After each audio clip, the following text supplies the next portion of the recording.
Hello, everyone, and welcome to yet another 30 for 30 episode. That's right, 30 days of Springsteen every day in November, a new episode featuring or focusing on a different Springsteen release. Joining me today is a guest from the past. Before I hit record, Andre and I were talking about, and we think it's 8 years ago was when he was on the podcast last. And no, nothing's changed in 8 years in the world, much less in your life, right? No kidding. Andre, why don't you take a few minutes and tell everyone a little bit about yourself? Sure. So yeah, my name is Andre. I was last on Set Listing Bruce in I want to say it was around 2016. It was a very different world back then, like Jesse alluded to before we started recording. And I guess a little bit of background about me. First things first, and this will I think come into play when we start talking about the album High Hopes. I'm not American. I don't know how often you have non-Americans on your podcast, but I'm not that far off from being American. I'm just a little bit up north, up in Canada in Edmonton, and I am a school teacher. About 8 years now, I've been teaching different levels, but now I'm a grade five school teacher. It's a little hard to work Springsteen into a grade five classroom, but I try when I can. And I now don't have much else to say about myself that isn't going to be tied into things we'll talk about in High Hopes. But it's fun to be back, Jesse. I still follow Set Listing Bruce. It's been going hard but it's fun to be back, and I'm very much looking forward to our conversation. So I just looked while you were talking. It appears that you were on, hang on, let me look. It was episode 17 of the podcast. I am now at 1280. Oh, okay. All right. Yeah, you were one of my earlier guests, and I was looking, and this appears November 18th, 2015. Oh, even earlier. Yeah. Actually, almost an anniversary, right? Because today we're Yeah, recording this the 25th. 9 years. That's, Holy yeah, cow. nine Yeah. years. Yeah. So that's very cool. Very excited you could do there. Yeah, and I believe we talked about how much you love Nebraska. I think one of the other things we talked Yes, that's about right. is 9/11 from a Canadian perspective.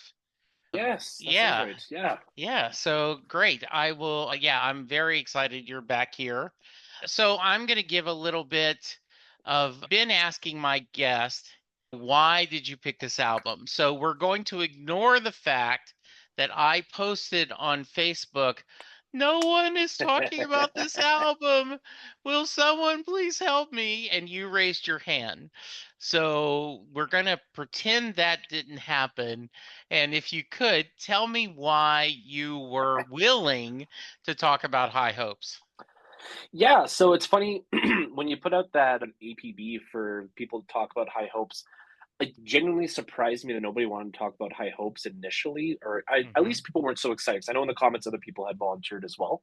Yeah. For me, the thing about High Hopes that makes it somewhat special to me, and I think some listeners may roll their eyes ad nauseum because of what I'm about to say, but for me, it was my first being a fan of Springsteen album to come out in the era of my consciousness about Bruce Springsteen. So I became a fan of him around 2013. So I missed the release of Wrecking Ball, but that had been his most recent album. So High Hopes was my first go out and buy the brand new CD on drop day. For me, it's not a traditional Springsteen album in any sense, with it being mainly covers, B-sides, and outtakes. But for me, it's still something that's important because it anchors me to. I remember leaving school the day that it came out to go down to the HMV, which no longer exists. It used to be the best thing I could equate it to. Yeah, like Um, Tower Records, Sound Warehouse, yeah, please. Blockbuster Music. Cool. So Yeah. that kind of thing is what we had. So I remember leaving my high school, driving over to HMV, picking up my copy, and even the people who worked there were probably my age upon reflection. Going, oh, who's this bizarre old 18-year-old soul coming in to pick up the Bruce Springsteen album? However, it was also coinciding with my grade 12 graduation, and we actually studied The Ghost of Tom Joad in my English class. Totally Hmm. unrelated to the re release of High Hopes, because the version we listened to was the Rage Against the Machine version. Yeah. However, that will come into play with the album High Hopes with the presence of Tom Morello. So for me, this album has a lot of nostalgia, even though I'd be the first to admit it's not Bruce's magnum opus, but it is something that had an impact on my life, and I like to think that other people also feel impacted by this album. So to me, it's important to honor that 18th album of his. But you'll see when we talk about it, I also have some criticisms and some maybe hot takes, but definitely it's an album that's worth celebrating and remembering as Springsteen fans. Yeah, Devils and Dust is that album for me. In 2002 was the first time I saw Bruce perform live, Andre. And then Devils and Dust was the first album that came out after I had seen him live. So that was like, oh man, because I had not done my homework and listened to The Rising as much before I Mhm. went to that show. I was hoping to get to go see a Devils and Dust show, and I was going to be ready, baby. I just was going to know every song on that album, right? And No, no, please. oh, I hear you because something that does actually affect our episode 17 conversation from 9 years ago is a week ago tomorrow. Actually, I finally saw Bruce live. He finally was able to come back to Edmonton, and I was able to Yes. see him in the flesh. For me, that was like that same vibe that you have, where it was like I was ready for every song, and then he performed Detroit Medley, and that was like one of the few songs I didn't brush up on before going to the show. So it was one of those things where I was like, oh, feel like a poser hanging out at a Springsteen concert, not remembering Detroit Medley. However, it's funny to think that 9 years ago, almost to the day, we talked about hopefully I'd see a show, and it did take 9 years, but I did get there because the show was on November 19th. So it was literally a day after our 9 year anniversary of last time we spoke. So you are not aware of this, Andre, but I mention you not by name, but in spirit many times on the podcast. When I ask someone, the amount of times you've seen Bruce perform live is not a fair barometer of how big of a fan you are. There are fans that are massive fans that have never seen him live. And I remember, like you had done a research paper on him. You had talked about, I remember that, Yep. and just had never had the chance to see him. Yep, that's So, it. Hadn't come to Edmonton since Wrecking Ball, so I mean, it was yeah. awesome to finally see him. Now, I will say, didn't play any tracks from High Hopes, but that doesn't take away from No. how good this album is. How was the show? It was funny. So I'm going to give you a very roundabout answer, and I apologize, but it is No, a no, that's podcast, so okay. that's what We're we do. good. Yes. I met my fiance 3 years ago, and one of the first things that we did when we met before we even started dating was swapped a playlist Mhm. of our favorite artists or Yeah. songs. And so I built her a custom Bruce Springsteen playlist, and ever since then she's been hooked. So it finally, that was my plus one to the concert. And we both got in the car after the show. He played 3 hours and 15 minutes or along those lines. And we both said the exact same thing, which was, man, that was like going to mass, which is really funny because I grew up the typical French Canadian Catholic. So genuinely, I understand going to mass every Sunday. Yeah. But Denise, my fiance, is not super religious. So it was really funny to hear that come from her because it's like, how do you have a barometer for mass if you've never been? But at the same time, that's just how powerful Springsteen is. You'd never know the guy's in his 70s based on how he moves. I was complaining about my hips the next morning, and he had just done a show in Calgary the day before. Yeah. And he then rocked another 3 hours while genuflexing on stage and moving around, hopping and jumping with Jake. So it was insane to watch him do that. And then for me, the 28-year-old to feel sore the next morning is a little bit of an eye opener for me, but also a statement on Springsteen's longevity. And it was fantastic. I would not trade our set list for the world. It was exactly what we were hoping for. And getting a cut from The Ghost of Tom Joad with Youngstown made me very happy because that is my favorite album. And that was great to hear. Nice. Very good. All right. So let's give me your thoughts. Talk to me about your thoughts. What were you thinking? And go from there. Okay. Yes. When I was going to go pick up High Hopes, I knew it wasn't a traditional album. I had been following the press releases from Bruce leading up to it. Yeah. However, two things stood out to me. One was cool. I don't have any history with him, so these outtakes are going to be new to me. When's the tour going to happen? And I can't wait to see him in Edmonton, which, spoiler alert, Edmonton was not on the stopping list. None of these songs, except for American Skin and Ghost of Tom Joad, were the two songs that I had already heard because we could hear the Live in New York City version of American Skin. And then obviously Yeah. Ghost of Tom Joad had been released on the Ghost of Tom Joad album. It was going to be interesting to hear them studio-fied. I didn't know that Tom Morello was as involved as he would end up being. I just knew that he was involved with Ghost of Tom Joad at that point, so it was like cool in terms of, oh, I'll be able to show this to my English teacher. But then popping the CD into my 2004 Toyota Echo, which is a car that is no longer made. It was interesting to hear the beginning of High Hopes and the song specifically High Hopes, because that was one where I was like, oh, I have heard this because it was on the Blood Brothers EP. And I didn't clock that completely, but it felt so different compared to the Blood Brothers EP, which I think was 95, that it didn't feel like I was listening to the same song at all because the reworking from the E Street Band. Which, if my notes are correct, and if I'm wrong, by all means, please correct me. Yeah. There are 19 members of the E Street Band, including Tom Morello, playing on that mix. So having 19 instruments versus, let's say, about 7 or 8 when he recorded 95, big difference, a lot more sound and atmosphere texture. So for me, that was like, oh, okay, I'm into something different. And especially that we know that Springsteen is not in a negative sense, but is a control freak when it comes to what he produces. The fact he was willing to show us, his cards, he holds them Yeah. close to his chest. So for him to show us his hand a little bit, where it's, oh, okay, there's stuff here that you didn't know what to do with it, and old Springsteen would have just shoved it into a vault. You're willing to let us hear it, and I think that was we're speaking about a 6-year-old Bruce Springsteen at that time. It's a weird to say that's growth, but I think from an artistic perspective, he was accepting that, there's stuff people want to hear and maybe I'm not happy with it, but it doesn't mean that they have to not enjoy it. Yeah. For me, I think it was a big moment for Bruce himself to be able to just let go of the reins of control of what goes where in the vault and maybe just give the fans something they want, which was recordings of live specials and the deep cuts and outtakes. One of the things that I have never been a bootleg guy, just is a whole rabbit hole that Mm-hmm. I haven't gone down. So I do remember people criticizing this when you got it because there were so many songs that they had already heard.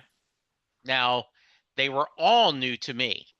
I did not remember the version from Blood Brothers. Now, and I say they were all new. American Skin, obviously, I had heard, and Ghost of Tom Joad, I had heard, but the others I did not know. And so to me, this was an album with 12 tracks. 10 of them were tracks I did not know. Mm-hmm. So it didn't bother me because it did feel like new Bruce music to me. I have a little bit of the same feeling of when I picked up the River box set and going, some of these we've had before. The Ties That Bind, the Yep. outtakes, I was like, I think some of them have already been on.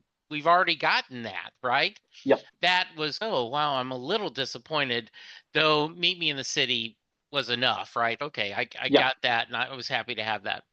The story I love to tell, Andre, is I had seen Bruce 7 times up to this point, Mm-hmm. and he had never played Thunder Road. Oh, wow. Okay. Yep.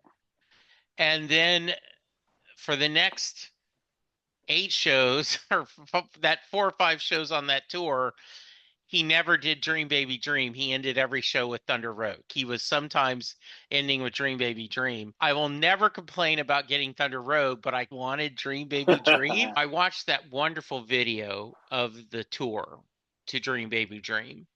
And I remember telling my family, we were in my hometown of Louisiana, Lake Charles, and I was saying, oh, there's a new Springsteen single out. Oh, let's play it.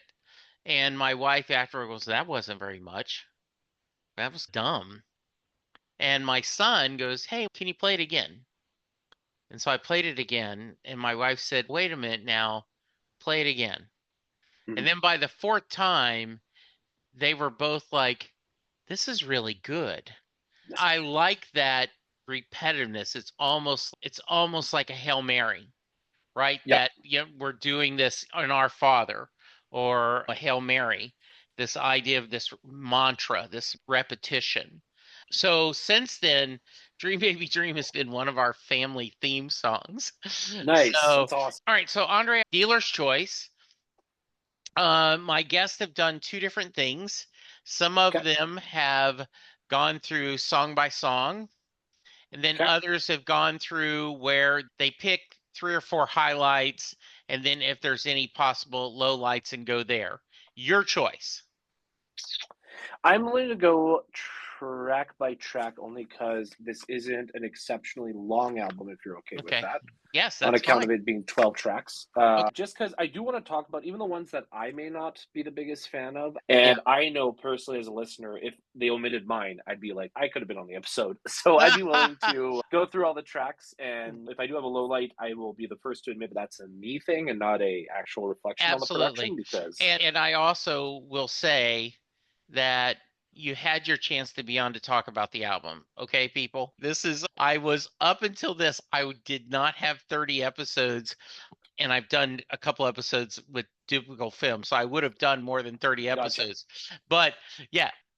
All right. That's fair. So And I'll be the first to admit I'm happy that I'm here for it though, because it's me still a too. good album, and I really want to stress that. Yeah. All right. So High Hopes. All Oh, right, I like High Hopes. you say Go ahead. Sinatra on my brother's. My brother is a couple years younger than I. He's 23.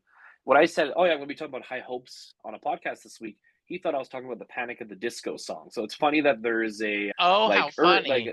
there's a older generation version, and then there's like the newer generation version, and then Springsteen sandwiched in between there. Like talking about Wrecking Ball with anybody, they assume I'm talking about Miley Cyrus, and that is the fight of my Yes. life. Trying to be like, no, there's one Yeah. that came out before that's better. Trust me. Yes. That's Um, great. but yeah, no, I love the song High Hopes. I think this is probably out of all the songs he has on this album is the best one for an opener. Yeah. I think just with the entrance of the, I don't believe they're bongos, forgetting the word, not a djembe either, but the tall drums that start out the song are perfect way to get you into, oh, okay, it's going to be a song that I might be able to bump to, and you absolutely can. And it's different than that version from Blood Brothers, which I think for the die-hard Springsteen fans could have been a pleasant surprise, could have been a not happy surprise if they really liked that version. But to me, the reworking he did on this is tremendous. And I think it's orchestrally and organized the best out of the two versions we've had that are studio versions. And I like it a Mhm. lot.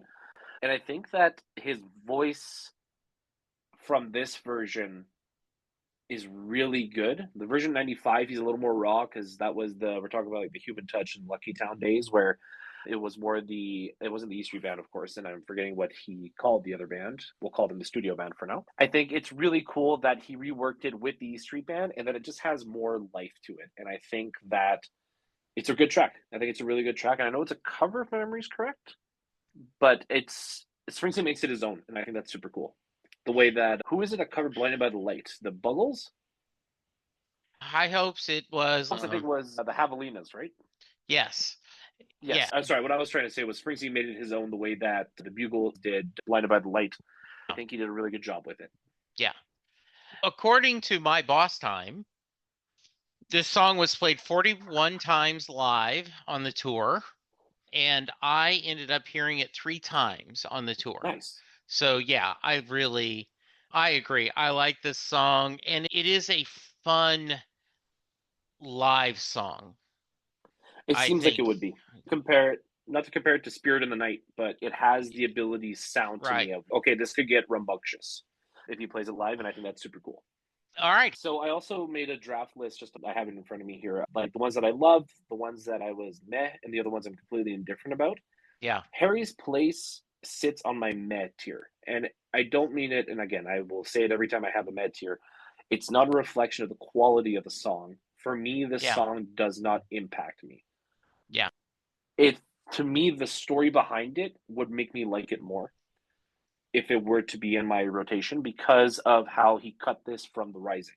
He chose to cut this from The Rising because he felt that it was too similar, or not too similar, the opposite. It was too out of touch with what The Rising was about. The song has merit, and it's cool the idea of who's this hairy guy, what's up with this kind of like small town or some kind of gangster Yeah. thing. We're throwing it back to the Chicken Man. We're throwing it back to Johnny 99 that way, where it's okay. There is a villain or someone at the base of the story that is a negative force. But when you put that against the entirety of 9/11 and as a theme for the Rising, I think Bruce Mhm. made the really right call here to not include that on the Rising and instead put Yeah. it on High Hopes.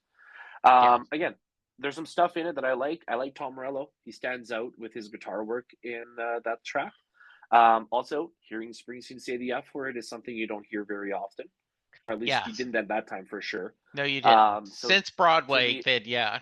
Heck yeah, yeah. Broadway, he shook it up, and that's fine. But definitely, Yes. as someone who had been listening to his back catalog since even before '73, all the bootlegs and stuff, because unfortunately I was a bootlegger, I won't lie. Yeah.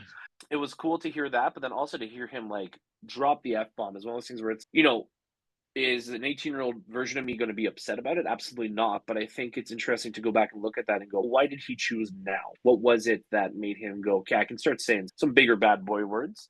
But that isn't the only thing about Harry's Place. Obviously, I think it's important to highlight that the saxophone on it was played by Clarence, which is super important on account of the fact that obviously Clarence being no longer with us, it's nice to have the wisps of his existence on other tracks with him present. So I think that is something worth mentioning as a reason to like this song.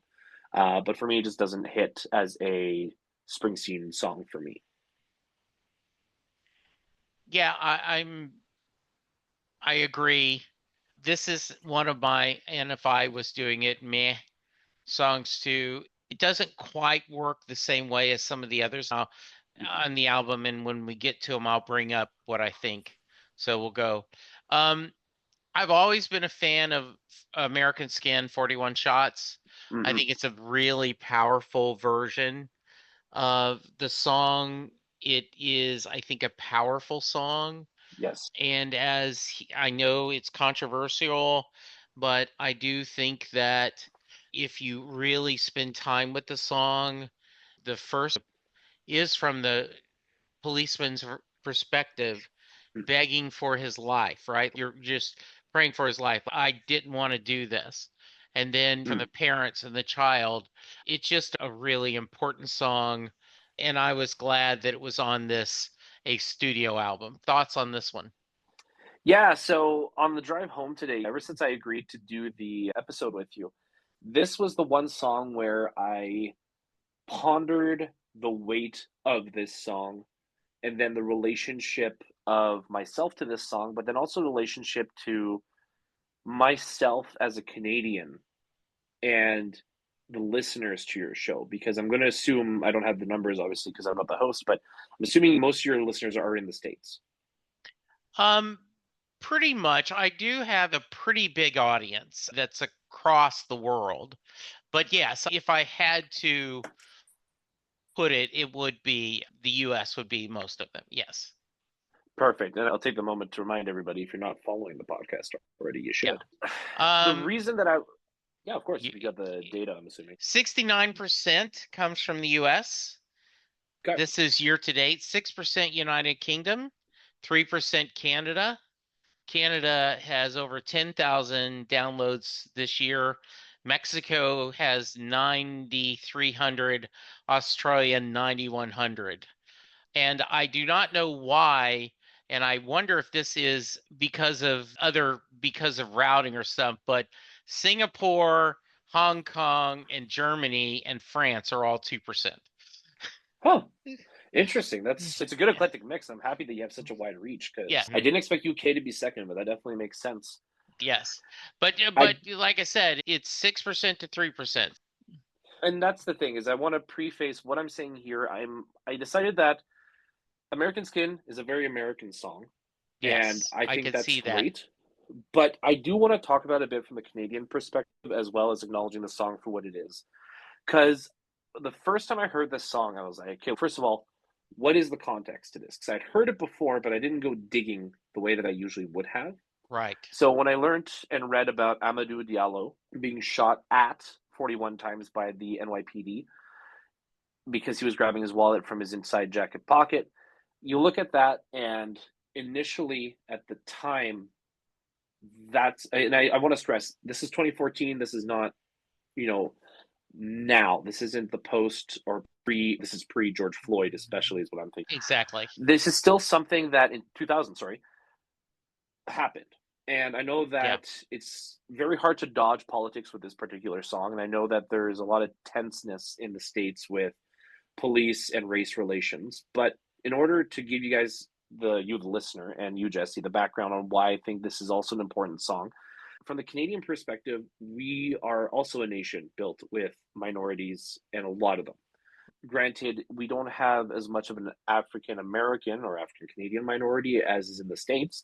Right. Up here, it tends to be very regional. The West Coast, British Columbia, has a lot of Chinese, Japanese, and Vietnamese immigrants. Where Hmm. I live in the prairies, we have a lot of East Indians, a lot of Vietnamese, a lot of Africans that move out here.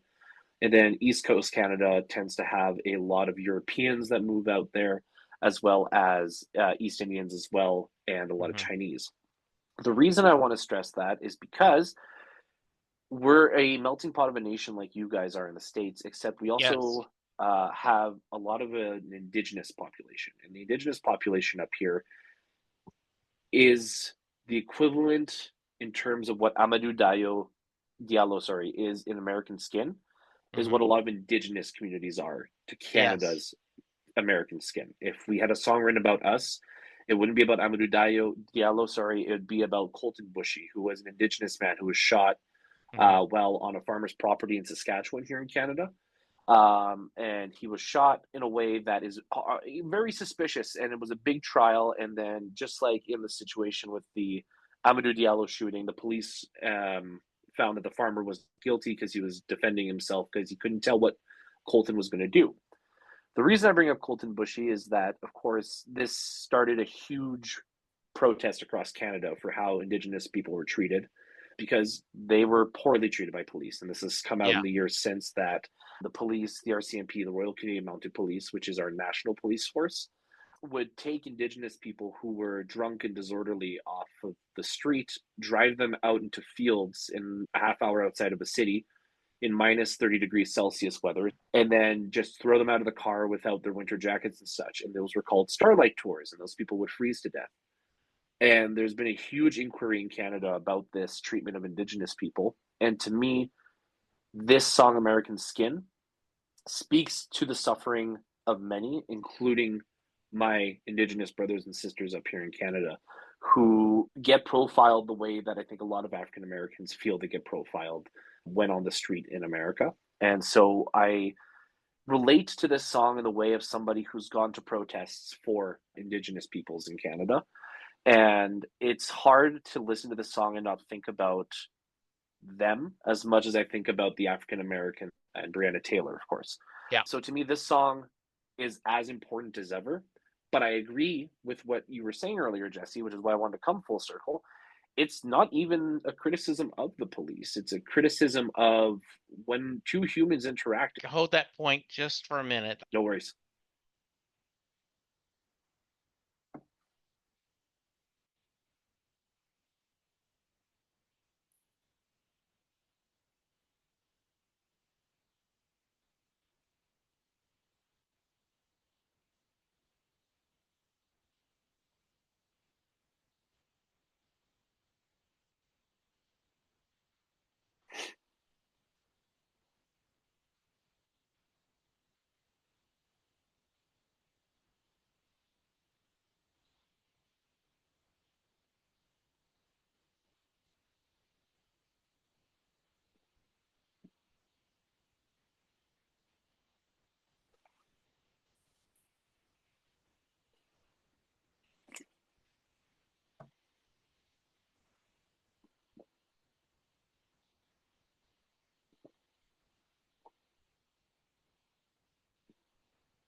Excuse me.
We're getting a price for painting the house, and Oh, he nice. was supposed to be here at 7 and he got here early, so I had to go grab Linda's everything. So okay. Gotcha. All No right. worries. Yeah. All right. So Congratulations. yeah, thanks. All right. 41 shots. Continue if you can remember where you were going. Yep. Okay, Yes. great. So with 41 shots, I think it's as important as ever. But what's big about the song is that you're right, Jesse, that it's not a criticism of the police explicitly, it's an analysis Yeah. of the relationship of what the police have to work with and how people respond to the police. And it is funny because I don't know how, especially the NYPD has how this has aged for them. But I recall reading that they boycotted and were very anti Springsteen for those run of shows where he would play American Skin. And obviously, I'm not comparing Springsteen and NWA, but NWA lived the exact same thing when they would play F the Police. And it's one of those things where, that song, that is a criticism of police. 41 Shots to me is analysis of the relationship between power, no power, visible minority, and government. So to me, it was just an analysis that Bruce was doing. Did it come off as a criticism? Perhaps. But to me, this is a song that echoes, yeah, it's hard in the dark to tell what they're reaching for. But also, should you be in danger when you're reaching for your wallet? And Question. and I think and this contains and yeah, obviously we're getting political here, but there was a couple of years ago a off-duty police officer walked into a home, an apartment, Mhm. and it was not her apartment, but it looked just like her apartment. Yeah, Goodness, yes. yes. And so the guy was sitting there eating ice cream, and it's dark, and she thought there was someone in Hmm. her apartment, and so she shot, and he died. Yep. And the idea that you are in your home relaxing and to be shot is a horrible thing. Yep. Um, and it is, and I think Bruce did as well as he could the both sides of that, right? Is that a Yep. wallet? Is that a knife? What can you do? And I don't know if you've ever gone to Wikipedia and read the experience of what this is based on, but everything that could go wrong did. Yes. You did the someone tripped, so their gun went off. People thought it is just a horrible Yep. tragedy. And what's sad, Andre, is that this is I certainly am not saying racism is over, but I'm not going to play Sun City. Apartheid is not anymore, right? Little Yep. Stevens. Nelson Mandela was freed from jail and everything. So this is as poignant and as topical as it was when he wrote it back in 99. Yep. Absolutely. And that's it. I think Yeah. it is one of his most important songs, and Yeah. the accolades and the praise it gets to me is warranted. And again, I don't think he was trying to be political at all when he released this on High Hopes. I think this Yeah. is truly like a I think that Yeah. he knew the fans wanted their version of it. Yeah. And I think it's cool that he brings it out when it's needed, but it's also cool that he lets it rest so it has that impact. Yeah. I know that people will say, oh, but it's one of his best. He should play it. Well, it's not Born to Run, where Born to Run's story is applicable at all Yeah. times. 41 Shots, I think, needs to be used sparingly, despite its power. So I think it's a great song. Yeah. And to me, this is one of the best off High Hopes. Yeah, I absolutely agree. So we go to another cover, just like the Yes. Firewood. I thought it was very cool. I thought one of the cool things he did during that tour with Australia is the picking a different song from that Mm-hmm. the bands are in that area and doing it. He does that a little bit like he did Monster Mash or Ghostbusters, but Yes. I actually think it would be pretty cool that if he would do a different, like how much would you have lost it if he'd done a Tragically Hip song, right? Oh, yeah. It would have been so cool to hear the hit from Bruce. Yeah, Like, I've always exactly. I've always equated the two in terms like the hip is Canada's answer to Bruce Springsteen. And I agree. And I think it's super cool that he was doing that in Australia. I've never been a smoker, but I remember J.B. Clark, who from Bruce Springsteen Sings the Alphabet, talked about, I've been there where I'm smoking my last cigarette, and that's not a Yeah. good feeling. Here, I am the furthest thing away from a smoker. Yeah, absolutely. So we go to Down in the Hole. That is a song I do not have. This would be one of those, I don't know if low light is the right, but it's a song that I would be prone to skip. If I was in the car, I might hit that. So, That's so funny that you say that, Jesse, because on my listen through to prep for this, I skipped it without realizing that I was skipping it. It was one of those things where it came up and I was like, oh, okay, and I moved on. yeah, And I took time to sit back and go, why did I skip that? And I think it's because for me, when I was reading up on the song later, which obviously wasn't the reason, but I think I understand my reasoning now. He wrote this and then cut it from The Rising because he wanted to use Empty Sky. yeah, And I think that was the right move. This song is yeah, by no means a bad song. The production's awesome. The theme is important for yeah. what 9/11 is. But to me, he picked the right ones already for the Rising album. And so Down the Hole is an outtake. Mm, And to me, it could have stayed an outtake. But it's on yeah. high hopes. And again, Mhm. this could be somebody's favorite song. So if you love how like haunting and heart wrenching this song is, power to you. But there are other ones that I'd rather have my heart wrenched too Yeah. than Down the Hole. And one of the things that Sylvan Groth and I do in our Perfectly Good podcast, which is we're counting down every John Hyatt song in alphabetical order. We and then at the end we do it 1 through 5, right? Right. And we'll give a song a 1, and we'll say, and if this is your favorite song, please call us. Email us. We want you on this podcast, not to argue with you, but to give you a Yep. chance to share the praises of that song. That Well, would and make that's it. me so happy, right?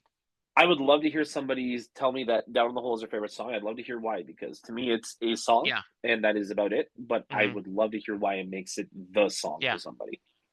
Hmm. Heaven's Wall next. I think if I have a gospel song, it's This Is Your Sword. Heaven's Wall is okay, but This Is Yep. Your Sword is amazing. He was going to open the tour in Houston with This Is Your Sword, and Tom Morello said, hey, we're in Houston. We should do Seeds. And they scratched Oh, This Is Your cool. Sword and played Seeds. Seeds. I had heard Seeds before the last time it was in Houston. So I was like, Uh-huh. ah. Yeah, and to Well, get to This Is Your Sword, I would agree like wholeheartedly with you. That is a banger song. I love This yeah, Is Your Sword. And that's it for Heaven's Wall. In Canada, it's not a big thing, I'll be honest. sure. And I'm sure it has its place in our culture. I'm sure of it. Yeah. But in my circles, not a huge thing. So Heaven's Wall for me was my first introduction to gospel soul choir singing in a pop song. Yeah. And obviously, it would go on to be done, and like it would be done well. Like I'm thinking of Childish Gambino's "This Is America" has a really cool choir segment in it. And so for me, Heaven's Wall, I am happy to listen to it. It's Hmm. no, it's not. It's on the outside looking in on my top 50 Springsteen songs for sure, but it Yeah. is a song that, unlike Down in the Hole, where I skip immediately, I'll listen through to it. But am I going to be able to sing along with every word? No, Hmm. because it's not on a priority list of memorization for me. But again, it's still a good song. I like the ending has a cool like back and forth of guitars that I really enjoy, and I think it's Yeah. Tom Morello again. Really love, as I said, love his presence on the album. Yeah. But it was very cool to hear Heaven's Wall. I like it. It's Yeah. just not one I wouldn't go berserk if I heard it live in concert, but I Yeah. certainly wouldn't stick my nose up at it. I gonna play my cards as you talked about. I love Frankie Fell in Love. I just love everything about it. And Yes. Frankie Fell in Love, just this persona. But I really like this song. What are your thoughts? So I also fall into what feels like a minority of people who love Frankie Fell in Love. Yeah. And the reason I like it a lot is going to come off incredibly nerdy. This is a song I present to my grade fives to talk about lyrical language, Okay. specifically the exchange between Shakespeare and Einstein. One Yeah. and one makes three. Oh man, that's just poetry. Yeah. Like kids hear that and they go, Monsieur, I said, Monsieur, it's a French school. Yeah. And so it's a good way for me to introduce a poppy song that they don't know that has lyrics that are easy enough for a 10-year-old to follow. And Yeah. Frankie Fell in Love is that song for me, but I also love it unironically. Like the writing, Shakespeare's writing down on a napkin, like Einstein's trying not to sweat it out. Like it's very Yeah. cool to have this little story of basically the idea of what is love trumps all in the quest of what it is to be human, is what that song is asking us. And I love that. Also, genuinely feels very loose. This feels like something that Bruce could, on a dime, pull out in the middle of a show and it would have its place in a show, but it also would be fun to hear. For some people, I could see it being a 3-minute rockabilly tune that they forget about, but I love Frankie. I love the idea, right? The end of It's a Wonderful Life, where Jimmy Stewart's Mhm. screaming through the town that after it was a dream, right? Lulu's petals and everything. The idea, wake up, world peace is going to break out because Frankie, this pain in the ass guy, has fell in love. Yeah, And I do agree with that. I love that Einstein and Shakespeare sitting having a beer. Einstein trying to figure out the numbers that add up to this. And Shakespeare says, man, it all starts with a kiss. And you're right. That is just one and one makes three. And that's why it's poetry. yeah, I could see them asking the teacher, and think about what that is. The sum of the parts sometimes is greater. We're not talking about math and science. Sometimes we're talking art and how yeah, it goes. So I could absolutely see how, and it is a catchy song. It's a lot of yep. fun to hear. It's a So little yeah, ditty. yeah, yeah. And I think this is your sort. And I grew up in the South where there was a lot of gospel music. So this was something that growing up in a Baptist church, I'm now converted to Catholicism, but there was a lot of singing and you would have quartets and family bands tour and join the church and it would sing. And I just love the idea of the spiritual of this is your sword. It is true. It is, as someone said, it's in my top 10 of 50 songs, right? And I found a lot of comfort through that over the past few years during the pandemic, during the election, in the Right. days of despair, you can grow hard. So you close your mind and empty your heart. And if you find yourself staring into the abyss, hold tight to your loved ones and remember this. This shield will protect your secret heart. The sword will defend from what comes in the dark.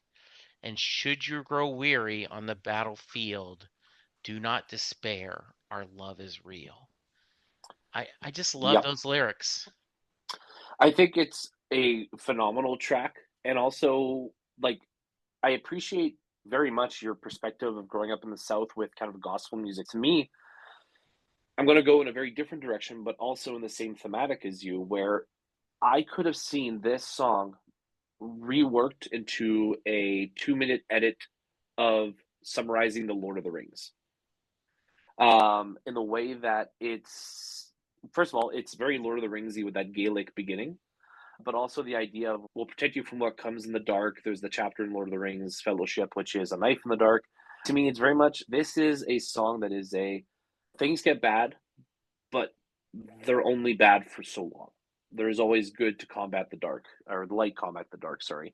This song is very much like a testament to things will get better and things will be okay. It may not look that way right now, but if you keep your sword and you keep your shield, you'll be fine. And I think that metaphor of guarding oneself and making sure we have the people to shield us, but also the ability to defend from what comes in the dark. So having that on guardness of knowing what your needs are and what others' needs in your life are. I think it's a very positive and wonderful message that Bruce sends. This is your sword is a very fun one. It's a no skipper to me. I hear that Yeah. opening Gaelic tune and I'm like, all right, I'm in. And I think I'm thinking of going to Sunday school and onward Christian soldiers marching off to Mm-hmm. war. But this also could be if you had a regular D&D crew this Yep, could very much be your theme song, right?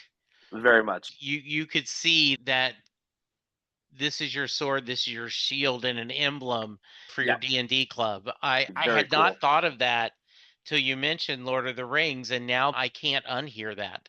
I like that. And you can see, like I've said, that I think in another life, Bruce is a Southern Baptist preacher. But you could see this as the medieval bard that's Yes, sitting there, brothers and sisters, listen to me, telling them of tales of old and stories. 100% Bard. He would just move on to the next town, and that would be what they remember is that story that the guy sang to them about a sword and a shield, which is very Bruce of him. Yeah, He said the right thing for me to remember that. Long Walk Home explicitly for that reason. yeah. So, what is your thoughts of Hunter of the Invisible Game? To be honest, I thought everyone liked this song. Yeah, I was flummoxed when I started following. It was 2 pages explicitly, Bruce Book and Spring Nuts, and all yeah, of a sudden I realized, oh, there's quite a bit of conflict over this song. Where I recall, and I obviously can't remember who it was. I wouldn't call them out either way because maybe their thoughts yeah. have changed. But someone called it incredibly pretentious, and to me that was surprising to hear because it's a song that is so sweetly melodic and a nice ballad. And to me, it Hmm. like reaches into, again, this is my Catholic French Sunday school coming out here, but it reaches into that like thematic of biblical imagery. Hmm. And to me, that was like to me, it was a no brainer. Oh, this is an absolute like legend. Like, this is a song I would love to hear live quietly, whether it's just Max hitting the hi hat and maybe like Stevie accompanying on guitar kind of thing. Like, I could picture that. But then when I saw people were a little bit, you know, I don't want to say thrown off, but people seem to not like the length and what the song was about comparative to other things. But I thought it was a really cool way to be drawn into the story of basically going through some kind of a wasteland hunting for something that doesn't and searching for something that doesn't exist. Which to me harkens back to the line of, is a dream a lie if it don't come true, or is it something worse? Yeah, But to me, it's a good song. I like it a lot. And again, it's not going to be in my top 50, but it's just on the outside looking, it's a banger. yeah. I think so too. And it is. I love the film. It was nice to see. Ghost of Tom Joad, I think, is absolutely wonderful. I love Morella gets to shine on that. It is one of Bruce's very strong political songs.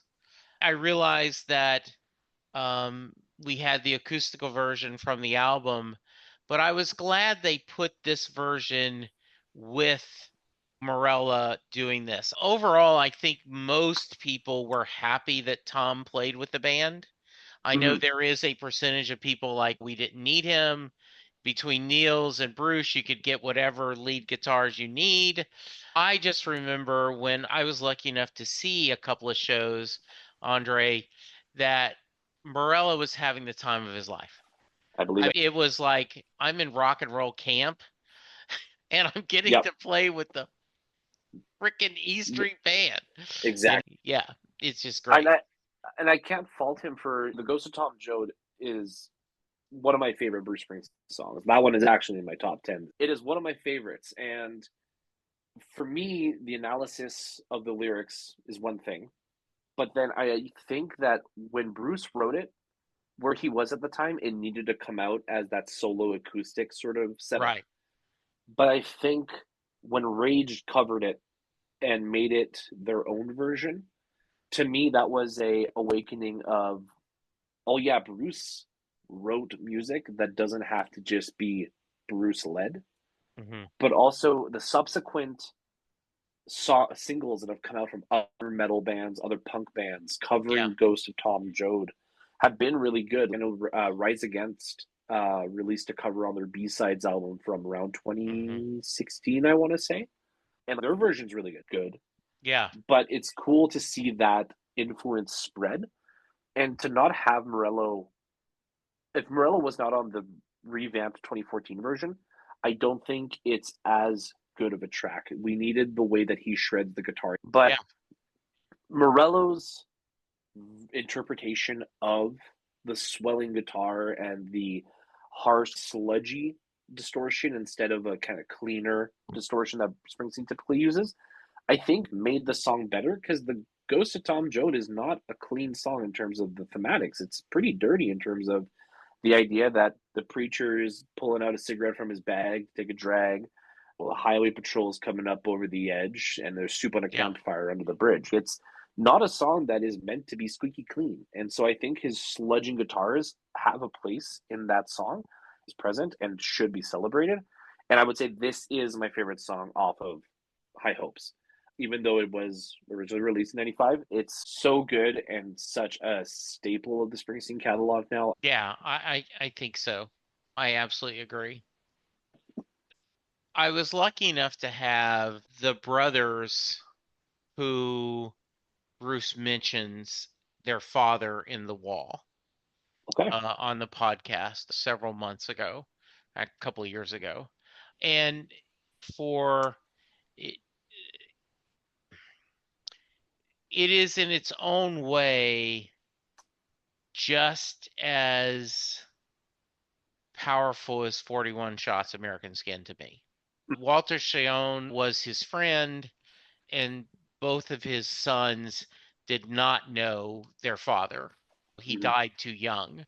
And it's a wonderful episode. He talks about, hey, they call each other, Bruce just mentioned our dad. And I think the image of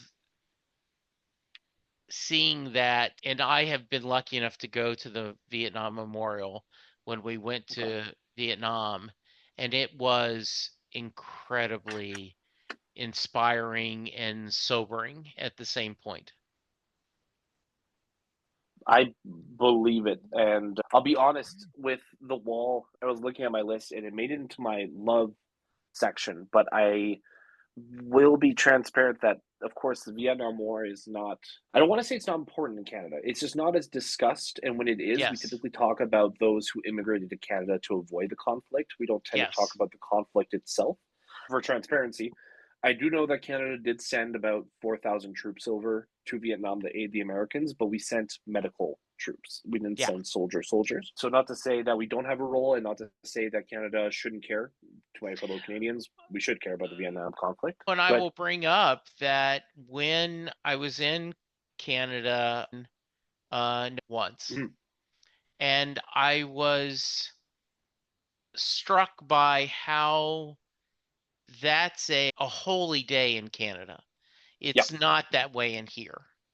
I saw the poppies. I heard people, I believe you guys get the day off. Veterans Day is what we call it instead of Armistice yes, Day. Every country has a different feeling of that. And I mm, do think that Vietnam, in a lot of ways, was a very American war. And the idea that affected a generation and continues to affect yes, people over the years. I know that my father went to Vietnam, and my mom was always clear to say that your dad came home different than he was before he yes. left.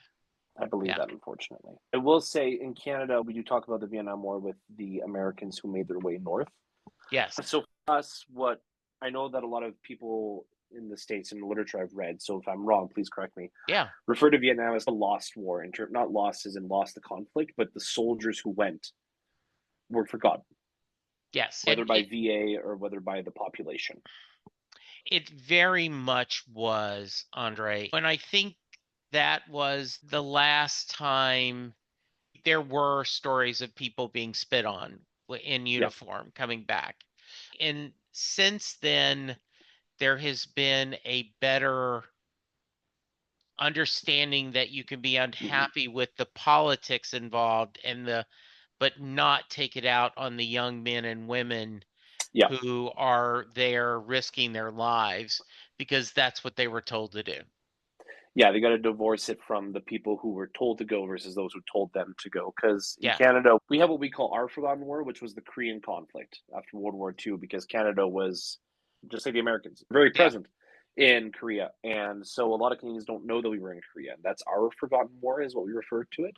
Yeah. To me, when I was 18 in 2014, when I heard this song, I'm specifying this because I don't feel this way anymore. To Yeah. me, this was a nothing burger because I didn't understand. As time has gone on and I've looked into more Springsteen and I've gone into it, This song to me feels part of the trio that in my brain I've birthed. The trio of Born in the USA, The Wall, and Shut Up the Light. Yeah. Where these three songs like live in a Venn diagram that is just a circle. Yeah. The Vietnam, Hangover, and Melancholy. Yeah. And to me, The Wall is just as strong as those other two. And I'm happy he made a studio version of it because I think Yeah. it's a good message and a good story. Again, it's not going to be one that I'm going to beg for him to play live, but I think it's an important part of his discography, and I'm glad it's been made there for the fans. Like we've been saying the Yeah. whole show, if this is your favorite song, it has its place. Yeah. I've already told my Dream Baby Dream story. Don't have a Dream Baby Dream story, but I do almost have one. So Okay. you're going to get the best thing I can offer. We Okay. talked about, so can I stress that I was in grade 12 when High Hopes came out? Yeah. Um, we had a committee, as all high schools do, for prom. And we had been tasked with picking a song for walking in when they were presenting the students, and then the song to close out the night. And then, of course, the mother, son, father, daughter dance songs. So our walking in song was going to be Hey Brother by Avicii Okay. because he had just released the absolute nuclear bomb of an album, which was awesome. Our song for the parents and the children was You'll Be in My Heart by Phil Collins because that song came out the year we were all born, so that felt fitting. Yeah. But we needed a closing song. We needed something to close out. And so my proposition was Dream Baby Dream because I was like, hey, this is a good way of most of us are not going to see each other again. It's high school. We Sure. want to think that we're going to hang on, but we won't. And time has proven that we were correct, but I digress. Yeah. So I was like, oh, yeah, let's do that. Got told no because we already picked that one last week when you suggested Thunder Road. So I shot myself in the foot by suggesting Thunder Road earlier the week prior and not knowing that we had actually made a decision on that at that point. So Dream Baby Dream was the almost farewell song for my grade 12 graduation. Ended up being Thunder Road, which is, I'm happy with both. You cannot, well, because I have the connection, right?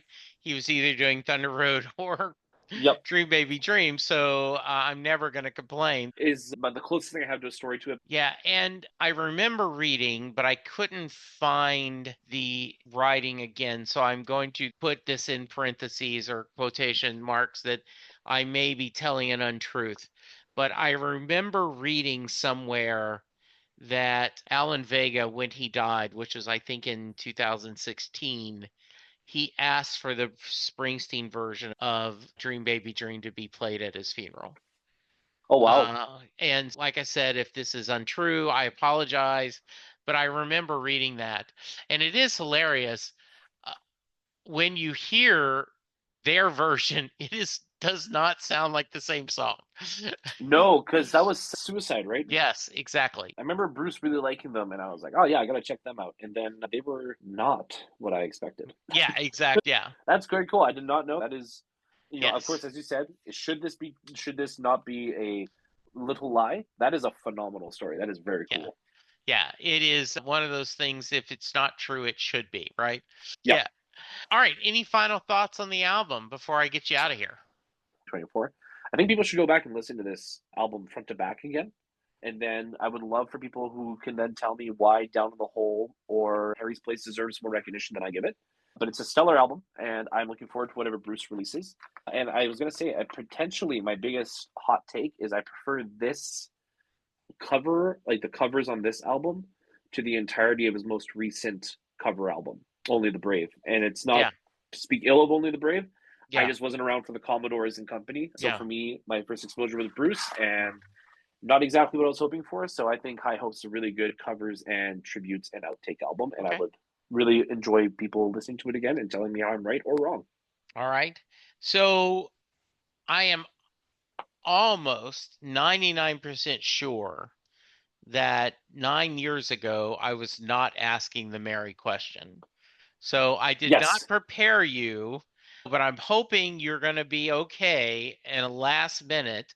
If someone is listening to this episode because you're friends of Andre and you aren't sure what the Mary question is, I end every podcast nowadays with the Mary question. And what that is Jay Armstrong, who's now retired, he was also a teacher.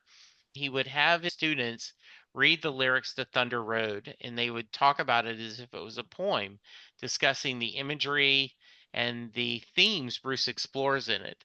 And he would ask his class at the end of the session, do you think Mary gets in the car? Andre, that is your question. Do you think Mary gets in the car at the end of Thunder Road? I think that if Mary doesn't get into the car, she is not making a mistake, but I believe she gets in the car. All right. If someone wants to reach you, what's the best way? Best way is to probably send me a message on any of my socials because my handle is the same on all socials. It's just at the Andre Prevost. If you have any questions, Instagram, Facebook, Twitter, X, I guess it's called now, or Blue Sky, I'm reachable on all those, and I tend to respond within 24 hours. Absolutely. Thank you. I'm going to echo Andre's suggestion to open your mind, clear your heart, and listen with fresh ears. And you will find some gems there that Yep. I think might surprise you. Absolutely. Thank you, Andre, for stepping in at the last minute for this album. You are an angel. Let's not wait 9 years before we have you on again, okay? Yes, that sounds So, good to me, and thank you for having me again. listeners, thank you guys for the support. Remember that we do have a Patreon page, Set Lusting Bruce at Patreon. We have a Buy Me a Coffee. Both links will be in the show notes. Anything you can do to help support the podcast would be appreciated. But for now, everyone be safe, be kind, and we'll talk to you soon. Goodbye. Perfect.